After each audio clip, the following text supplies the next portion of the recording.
6 महीने में झंडे गाड़ना चाह रहे हैं आप? इसके लिए ऐसे कैसे तैयारी करें कि एग्जाम में झंडे गाड़ दें?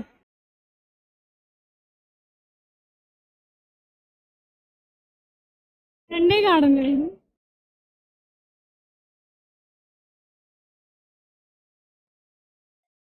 झंडे तो तभी गड़ेंगे जब आप में वो सिंसियरिटी मैच्योरिटी होएगी। अब 6 महीने लग गए एग्जाम के, तो कैसे तैयारी करें अब? 6 महीने में झंडे गाड़ना चाह रहे हैं आप? हाँ तो बताओ कैसे तैयारी करें आप?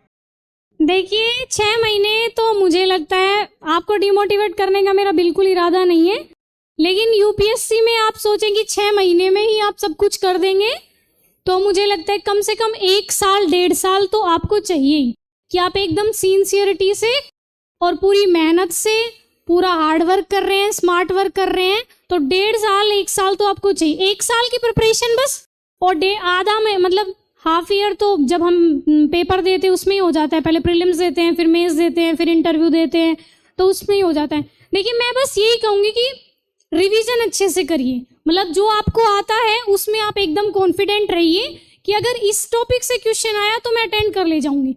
मेरा बेसिक इतना मैंने स्ट्रॉन्ग किया था कि मेरे को ये था कि प्रीलिम्स में अगर बेसिक से कोई क्वेश्चन आया ना, संसद पे, राष्ट्रपति पे, राज्यसभा पे, वल्नरेबल एनिमल्स पे, IUCN पे, इन पे कुछ भी आया तो मैं कर ले जाऊंगी।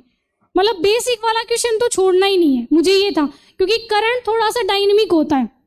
अगर आप खुद से प्रिपेयर कर रहे हैं तो शायद करंट मैनेज करना थोड़ा मुश्किल हो जाता है, लेकिन फिर भी ऐसा मैं बिल्कुल नहीं कह रही हूँ कि आपको करंट नहीं पढ़ना है, लेकिन मैं बस इतना कह रही हूँ कि जिस चीज़ में आप एकदम कंफर्टेबल हैं उस पे मतलब ऐसी कमांड कर लीजिए कि वहां से कुछ भी क्वेश्चन आएगा तो आप अच्छे से कर लेंगे। कोई इंग्लिश अखबार पढ़ना नहीं आता, वो क्या करे?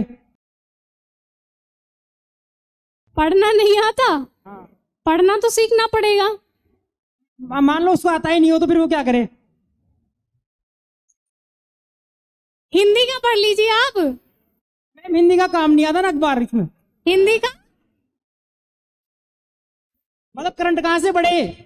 मैंने बताया अभी कि देखिए मैं द हिंदू पढ़ती थी, ऑलमोस्ट टॉपर्स ये रिकमेंड करते हैं या तो आप द हिंदू पढ़ो या इंडियन एक्सप्रेस पढ़ो। लेकिन अगर आप इंग्लिश का नहीं पढ़ रहे हैं तो उसको एनालाइसिस देख लीजिए। एनालाइसिस तो हिंदी में होता है, वो तो आपको समझ में आएगा। या हिंदी भी नहीं आती है? नहीं मैम वो तो आती है।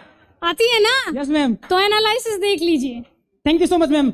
जी मैं अपने रिसोर्सेज बता दूं? हाँ ताकि हमको गाइड मिल जाए एक बार। मतलब देखिए रिसोर्सेज तो मेरे और भी जगह बहुत कोई हो जगह सकता है जैसे हमसे कोई चीज छूट रही हो और आपने वो पढ़ी हो तो हम उसको कवर कर ले अगर टाइम मिला तो। आप मुझसे बिल्कुल ज्यादा कवर कर लेंगे, इस बात में कोई दो राह नहीं है। लेकिन देखिए आपके पास अपने कोचिंग के नोट्स हैं तो आप ज्यादा रिसोर्सेज के चक्कर में मत पड़े। फिर भी अगर आपको मेरे जानने, और मैंने सिर्फ मैगजीन्स नहीं पढ़ी, मैंने डेली न्यूज़पेपर पढ़ा है, और आप इतना पढ़ लीजिए बस, मोर देन इनफ है।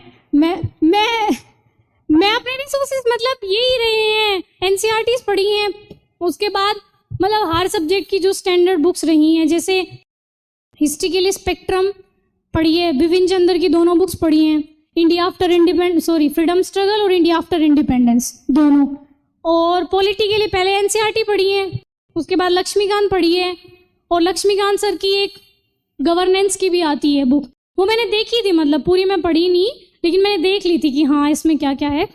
और उसके बाद ज्योग्राफी के लिए माजिद हुसैन सर, पहले तो NCERT सबकी, उसके बाद माजिद हुसैन सर, लेकिन वो थोड़ी सी मोटी बुक है और थोड़ा सा पढ़ना होता है डिफिकल्ट, तो मैंने उसमें से सेलेक्टेड पढ़ा था मतलब। और मैंने ऑनलाइन भी बहुत पढ़ा था, मतलब जो टॉपिक मुझे समझ में नहीं आता था वो मैं ऑनलाइन कवर कर लेती थी, मतलब काफ़ी टाइम लगाती थी। अगर एक टॉपिक समझ में नहीं आ रहा है तो मल्टीपल मतलब सोर्सेज से, लेकिन मैं कवर कर लेती थी।